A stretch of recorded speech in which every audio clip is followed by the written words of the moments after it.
Hello, UGTRB English, Unit 1, History of English Literature, The Age of Milton, 1625 to 1660s. Dear teachers, I have a piece of information for you before getting into the video. என்ன அப்படின்னு கேட்டிங்கன்னா, ஒரு test series நம்ம conduct பண்ணிக்கிட்டு இருக்கோம். அது PDF ஃபார்மேட்டில் conduct பண்ணிக்கிட்டு இருக்கோம். 10 யூனிட் டெஸ்ட், ஒவ்வொரு டெஸ்ட்டுக்கும் 75 கொஷின்ஸ் ப்ளஸ் அது இல்லாமல் ஒரு 3 மாடல் டெஸ்ட், ஒவ்வொன்றுமே 150 questions based on the original text. Those who wish to join, எப்படி ஜாயின் பண்ணுறது, என்ன ஃபீஸு, எல்லாமே நம்முடைய டிஸ்கிரிப்ஷனில் உங்களுக்கு இன்ஃபர்மேஷன் கொடுத்துருக்கேன். ரெண்டாவது விஷயம், நிறைய பேர் நம்ம இந்த கண்டென்ட்டை வச்சு வீடியோ போட்டுட்ருக்குறீங்க. எம்சிக்யூ நிறையா எம்சிக்யூ பேஸ்டு வீடியோஸ் போட்டிருக்கீங்க. அதனுடைய பிடிஎஃப் வேர்ஷன் கிடைச்சா நல்லாயிருக்குன்னு சொல்லியிருக்கீங்க. அது ரிகார்டிங்காகவும் நம்ம டிஸ்கிரிப்ஷனில் இன்ஃபர்மேஷன் கொடுத்துருக்குறேன். At a very nominal fee I am giving it away. So just check out how to get those PDF material. Okay, it will be very useful for your preparation. So 2 information உங்களுக்கு கொடுத்துட்டேன். ஒன்று test series, இன்னொன்று வந்து நம்ம YouTube சேனலில் போடக்கூடிய இந்த videos உடைய பிடிஎஃப் கண்டென்ட், எம்சிக்யூ வீடியோஸுடைய கண்டென்ட் இது வரைக்கும் போட்டது. இனிமேலும் நம்ம எக்ஸாம் வரைக்கும் போடக்கூடிய எல்லா வீடியோ உடைய பிடிஎஃப் மெட்டீரியல்ஸ் எல்லாமே உங்களுக்கு கொடுக்கப்படும். ஸோ அதை எப்படி ஜாயின் பண்ணுறது, எப்படி அவைல் பண்ணுறது, எல்லாமே டிஸ்கிரிப்ஷனில் கொடுத்துருக்கேன். So please check out those who are interested and please make use of it. Now coming to the topic, Milton's life according to Hudson, outline of English literature. அந்த புஸ்தகத்தில் இருந்து தான் நமக்கு ப்ரிஸ்கிரைப்டு டெக்ஸ்ட், அதிலேருந்து இன்ஃபர்மேஷன் கேதர் பண்ணி அவங்களுக்கு கொடுத்துக்கிட்டு இருக்கேன். நம்பர் 1, மில்டன்ஸ் லைஃப்பை பற்றி ஹட்சன் என்ன சொல்கிறாரு அப்படின்னா, ரொம்ப கிறிஸ்டல் கிளியராக, ரொம்ப சிம்பிளிஃபைடாக, முக்கியமான ஹைலைட்ஸ் அதை மட்டும் தான் கொடுத்துருக்காரு. ரொம்ப டீட்டெயில்டாக கொடுக்கல. It's not exhaustive biography, but ரொம்ப ரொம்ப செலக்டிவ். ஓகே, ஸோ மில்டன் எங்கே பிறந்தார்?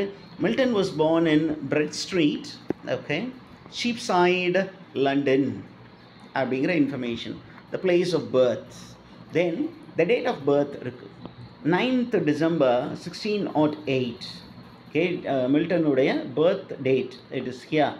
ஸோ இதில் வந்து கொஷினாக கேட்கலாம். This can be a question. When was Milton born?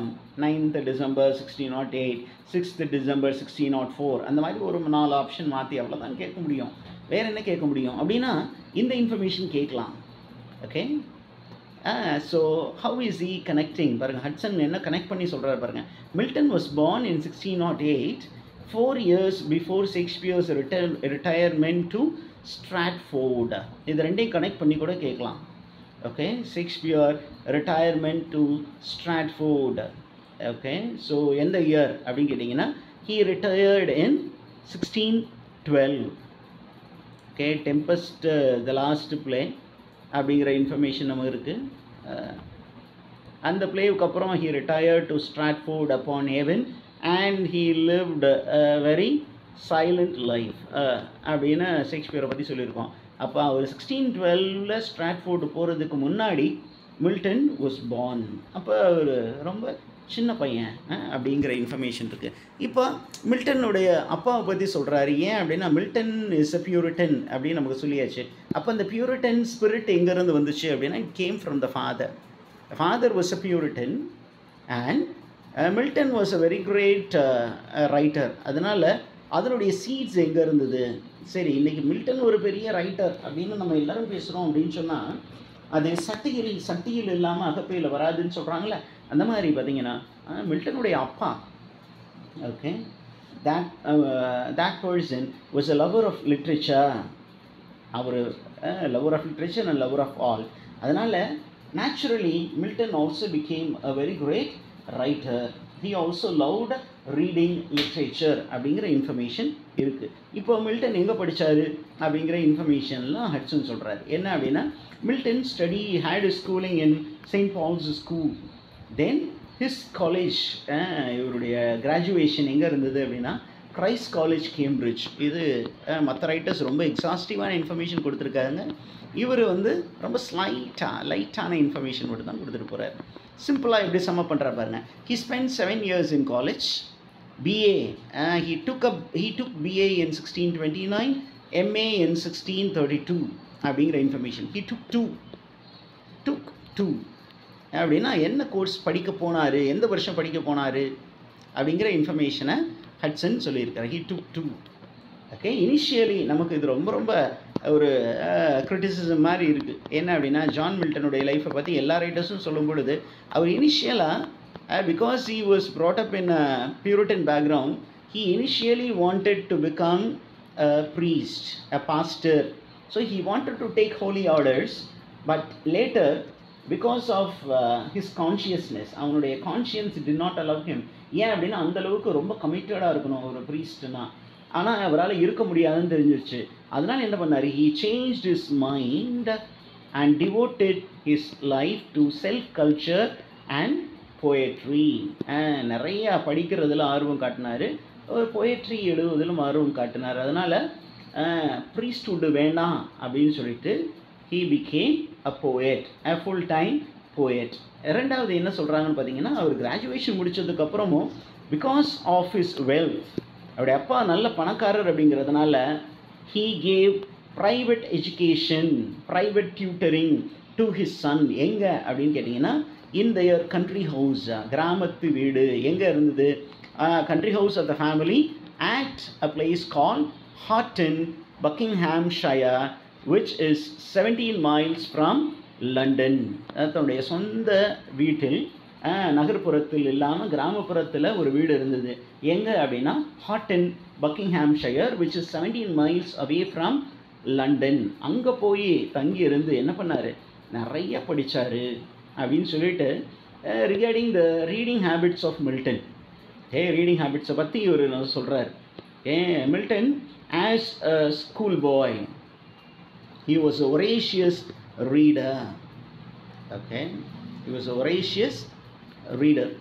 நான் இந்த நாட்களில் நிறைய டீச்சர்ஸை பார்க்குறேன் இந்த காம்படிட்டிவ் எக்ஸாம் டைமில்.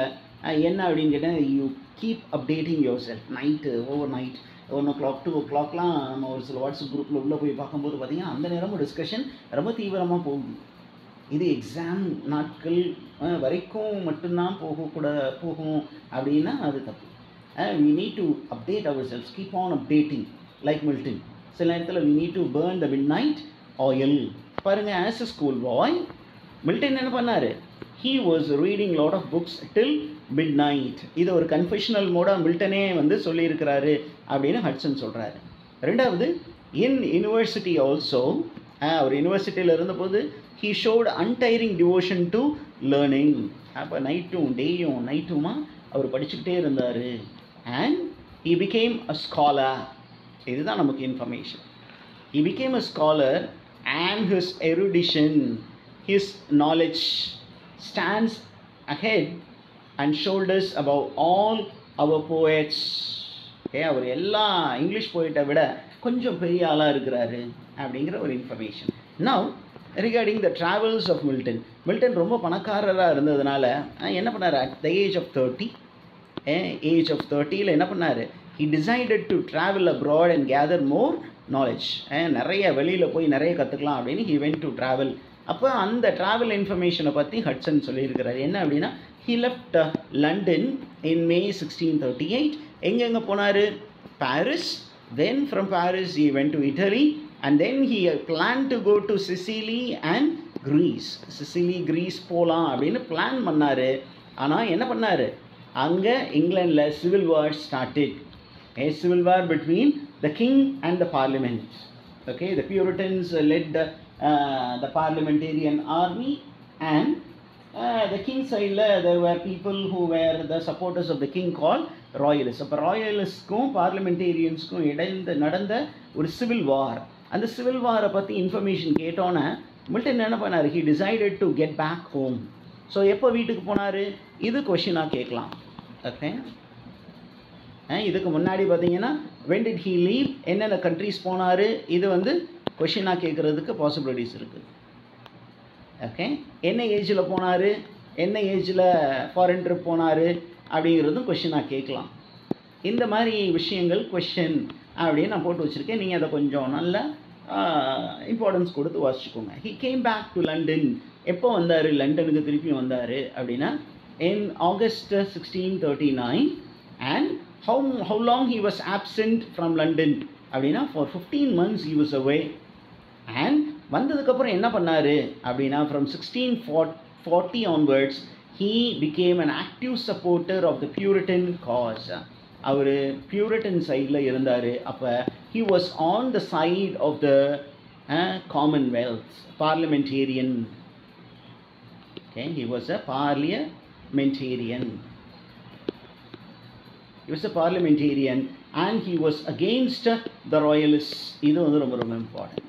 He was against the king and there are informations regarding நம்ம சார்ல்ஸ் செகண்டோடைய ஃபேட் பார்த்தீங்கன்னா என்ன பண்ணாங்க, Oliver Cromwell led the Commonwealth army or the Parliament army and there was successive victory on the side of Oliver Cromwell's army and the king was arrested and he was beheaded. and the beheadingக்கு விட்னஸாக யார் இருந்தது அப்படின்னு கேட்டிங்கன்னா it is stated that Milton stood as the witness அப்படிங்கிற information நமக்கு இருக்குது. அப்படி இருக்கும் பொழுது இன்னொரு இன்ஃபர்மேஷன் ஹட்சன் என்ன சொல்கிறாரு, இப்போ நான் சொன்னது எல்லாமே மற்ற புத்தகங்களிலிருந்து ஹட்சன் என்ன சொல்கிறாரு அப்படின்னா, Milton was a very great writer and he wrote many pamphlets supporting the Commonwealth and he was a very great, he was one of the greatest pillar which helped establish the Commonwealth government அப்படிங்கிற அந்த government establish பண்ணுறதுக்கு ஒரு பெரிய தூணாக இருந்தவர் Milton அப்படின்னு அப்படி சொல்லியிருக்கிறாரு. இப்போது காமன்வெல்த் கவர்மெண்ட் எஸ்டாப்ளிஷ் ஆனோன்னே மில்டனுடைய ரோல் என்ன அப்படின்னு கேட்டிங்கன்னா, அவர் நல்லா படிச்சிருந்ததுனால Milton was appointed Latin secretary to the committee of the Commonwealth. The Latin secretary ஏன் அப்படின்னா he was an expert in Latin.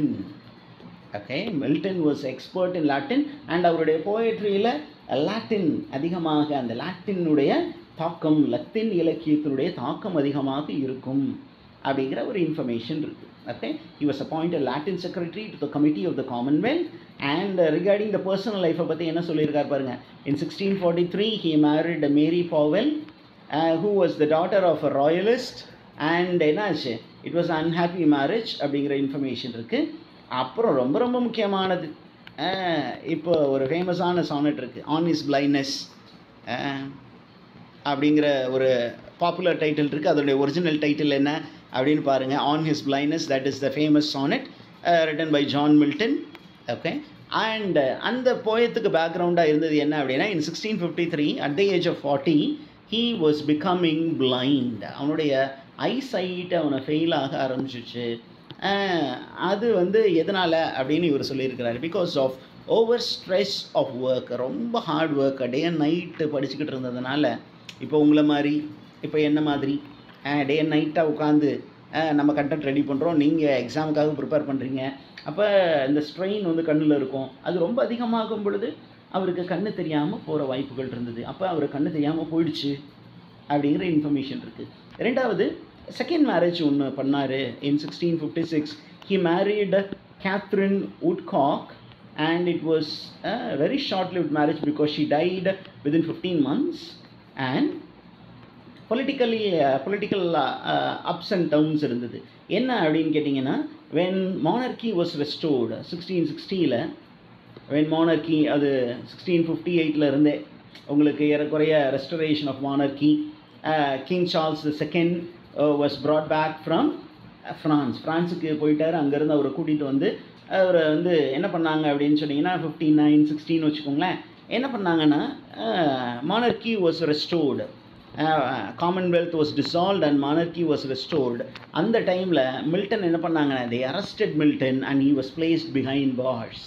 and then Milton என்ன பண்ணார், அவருடைய 2 புத்தகங்கள் they were burnt publicly. அவருடைய 2 புத்தகங்களை வந்து பப்ளிக்காக பேர்ன் பண்ணாங்க. and then Milton was released with a promise that he will become politically obscure. நான் வந்து நீ வந்து அமைதியாக இருக்கணும், எங்களுக்கு எதிராக பேசக்கூடாது அப்படின்னு சொல்லி அவரை ஃப்ரீ பண்ணி விட்டுட்டாங்க. இந்த நேரத்தில் அவர் கம்ப்ளீட்டாக பிளைண்டாகவும் ஆகிட்டார். he became completely blind. and then he married for the third wife. அந்த third wife உடைய பேர் வந்து Elizabeth மின்ஷுல் and she was a source of comfort. அவருக்கு நிறைய பிரச்சனைகள் இருந்தது. அதில் ரொம்ப முக்கியமான பிரச்சனை என்ன அப்படின்னா, அவருடைய ஃபர்ஸ்ட் மேரேஜில் அவருக்கு டாட்டர்ஸ் இருந்தாங்க. அந்த daughters they were not loving towards him. ஆனால் அவர் அதை எதிர்பார்த்தாரு அந்த ஏஜில். ஆனால் அவங்க யாருமே அவருக்கு சப்போர்ட் பண்ணலை. அதே நேரத்தில் Milton became poor, blind, lonely and he was in darkness and sorrow. இந்த சூழ்நிலையில தான் அவர் என்ன பண்ணார்? He undertook a very ambitious project which was already there in him. அந்த ப்ராஜெக்ட் பேர் Paradise Lost. And Paradise Lost is a monumental work. It is an epic, and this epic was published in 1667 அப்படிங்கிற இன்ஃபர்மேஷனை ஹட்சன் சொல்கிறாரு. இன்னும் நிறைய information இருக்குது, அதை பற்றி நான் உங்களுக்கு பேச போகிறேன் இந்த வீடியோவில். அடுத்தது பார்த்தீங்கன்னா Milton also road together Paradise Regained, another epic, unfinished epic. Okay, this is not a completed epic, this was unfinished. Okay, அதை ஃபுல்லாக முடிக்கல. Okay, and then this is Samson Agonistes, TES. Samson Agonistes is a closet drama, Bible based closet drama. Okay, so in the work rendeyume together they were published in 1671 and then he died on 8th November 1674.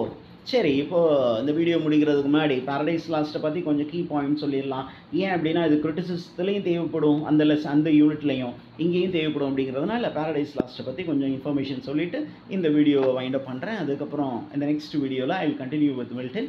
Short வீடியோவை உங்களுக்கு கொஞ்சம் சீக்கிரமாக இந்த லீவ்னுக்குள்ளார I will try to complete Hudson for you, because மற்றது எல்லாமே நீங்கள் நல்லா ப்ரிப்பேர் பண்ணியிருப்பீங்க. Now coming to Paradise Lost. Paradise Lost is a epic genre.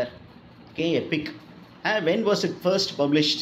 It was first published in 1667 as 10 books. மொத்தம் 10 புக்கு இருந்தது. ஒவ்வொரு புக்கும் running to 900 to 1100 lines. And again it was republished in 1674 as 12 books. ஏன் அப்படின்னு கேட்டிங்கன்னா epic tradition demanded 12 books. Okay, epic ஹோமருடைய ஹோமருடைய Iliad Odyssey, அது வந்து ஹோமர் வந்து க்ரீக் வேர்ல்டில். அதுக்கப்புறம் வெர்ஜிலுடைய ஏர்னியல், both were written in 12 books. அதனால் இவர் என்ன பண்ணார், எபிக் ட்ரெடிஷன் ஃபாலோ பண்ணுங்கிறதுக்காகவே மொதல் 10 புக்கில் எழுதியிருந்தார். அப்புறம் 2 புக் எக்ஸ்டெண்ட் பண்ணி மொத்தம் 12 புக்காக காம்ப்ரிஹென்சிவாக it was republished in 1674 and time gap is 7 years. Okay, சரி, என்ன வேர்ஸ் ஃபார்ம் யூஸ் பண்ணார், என்ன மீட்டர் யூஸ் பண்ணார் அப்படின்னா he used blank verse, unrhymed iambic pentameter use பண்ணார். it is called blank verse. it's an epic in blank verse, unrhymed iambic pentameter அப்படின்னு எழுதினார். And actually இது அவரே எழுதினார் அப்படின்னா, ஏன்னா age of 40 he became blind, but it was நமக்கு information என்ன இருக்குது அப்படின்னா it was written with the help of scribes, எழுத்தர்களின் உதவியோடு. ஓகே, அவரால் எழுத முடியல, அதனால் என்ன பண்ணார், he got the help of scribes.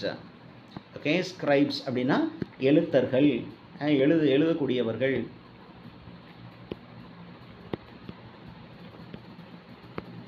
எழுத்தர்கள் அப்படின்னா உதவியாளர்களோடு. யார் அது உதவியாளர் அப்படின்னா, some people say it is one of his daughter Deborah. அது இல்லாமல் நிறைய பேர் இருக்காங்க. நமக்கு ஒரு சில புக்ஸில் ரீட் பண்ணும்போது என்ன இன்ஃபர்மேஷன் இருக்குன்னா, மில்டனுக்கு செக்ரட்டரியாக இருந்தவர் ஆண்ட்ரூ மார்வெல், மெட்டபிசிக்கல் போயட், நமக்கு ரொம்ப ஃபேமஸானது, டு ஹிஸ் காய் மிஸ்ட்ரஸ், அவரும் இவருக்கு செக்ரட்டரியாக இருந்திருக்காரு. So there is a possibility of Andrew Marvell acting as a scribe, and the metaphysical element in Milton comes from Andrew Marvell அப்படிங்கிற இன்ஃபர்மேஷனும் இருக்குது. இப்போ நம்ம the source of inspiration அப்படின்னு கேட்டிங்கன்னா Homer and Virgil. And Homer and Virgil என்ன பண்ணாங்கன்னா ரொம்ப பெரிய மித்தை எடுத்துக்கிட்டாங்க.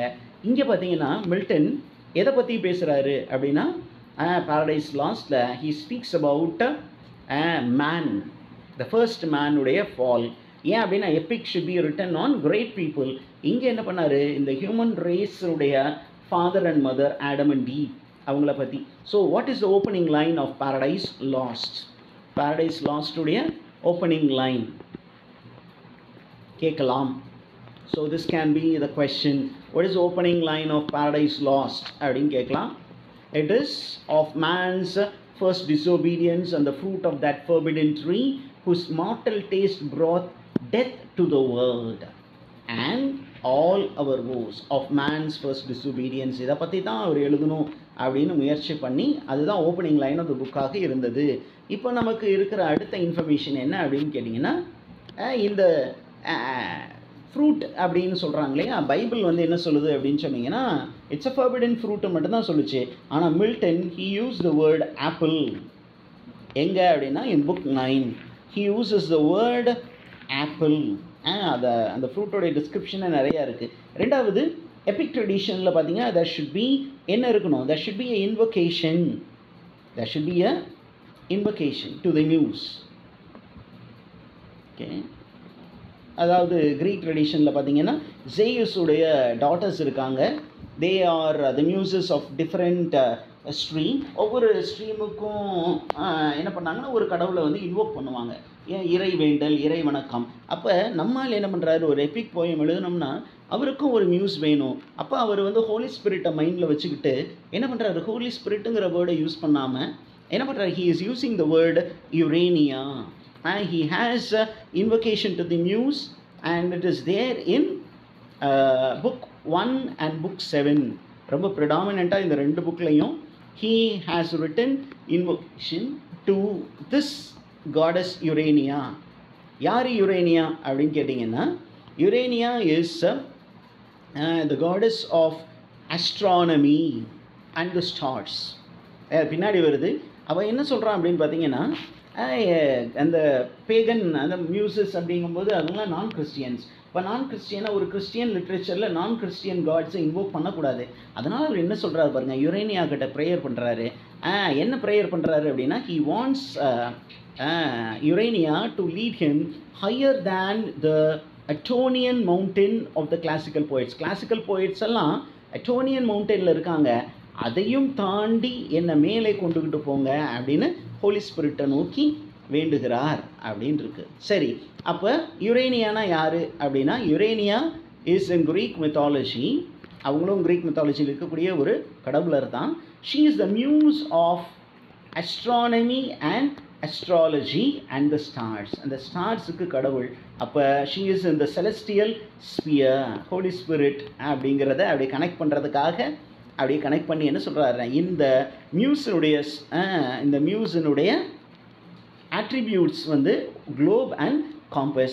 ஏன் அப்படின்னா, this particular epic poem deals with the earth and the atmosphere, the celestial space அப்படிங்கிற இன்ஃபர்மேஷன் நமக்கு இருக்குது.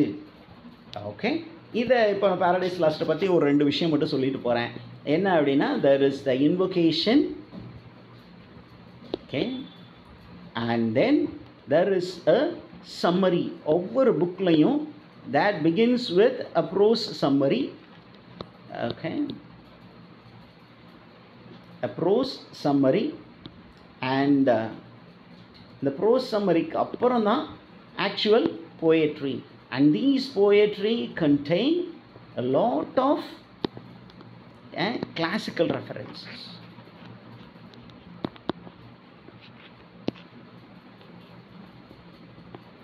Okay, this is how each book is structured. Okay, particularly இது மட்டும் இது வந்து செப்பரேட்னு வச்சுக்கோங்களேன். மற்ற எல்லாமே common to all the books. These are common. So I hope this video was very very useful for you. And திருப்பியும் நம்ம உங்களுக்கு 2 விஷயத்தை மட்டும் சொல்லிடுவோம். என்ன அப்படின்னா, நம்ம பிளேலிஸ்ட்டில் 120+ வீடியோஸுடைய எல்லாமே அசார்ட் பண்ணி நீட்டாக யூனிட் 1லேருந்து 10 வரைக்கும் அசார்ட் பண்ணி நீட்டாக வச்சுருக்கிறோம். அதை வச்சு நீங்கள் பயன்படுத்திக்கலாம். ரெண்டாவது ஒரு டெஸ்ட் சீரீஸ் இன் ப்ராக்ரஸ் இருக்குது. அதை ஜாயின் பண்ணுறதுக்கான லிங்க்கு, அதற்கான டீட்டெயில்ஸ் எல்லாமே நம்ம டிஸ்கிரிப்ஷன், இந்த வீடியோ டிஸ்கிரிப்ஷனில் இருக்குது. மூன்றாவது விஷயம் என்ன அப்படின்னு சொல்லிட்டிங்கன்னா, இந்த வீடியோஸ் நம்ம சேனலில் போடக்கூடிய எம்சிக்யூ வீடியோஸ் நிறைய போட்டிருக்கோம். இனி போட போகிறது எல்லாமே பிடிஎஃப் வெர்ஷனில் அவைலபிளாக இருக்குது. அதை எப்படி நீங்கள் அவைல் பண்ணுறது, எப்படி நீங்கள் ரீச் பண்ணுறது அப்படிங்கிற விஷயமும் டிஸ்கிரிப்ஷனில் கொடுக்கப்பட்டு இருக்கிறது. தேவையானோர் அதை டிஸ்கிரிப்ஷனை போய் பார்த்து என்ன பண்ணுங்கள், அதை பயன்படுத்திக்கோங்க. தேங்க்யூ. God bless you.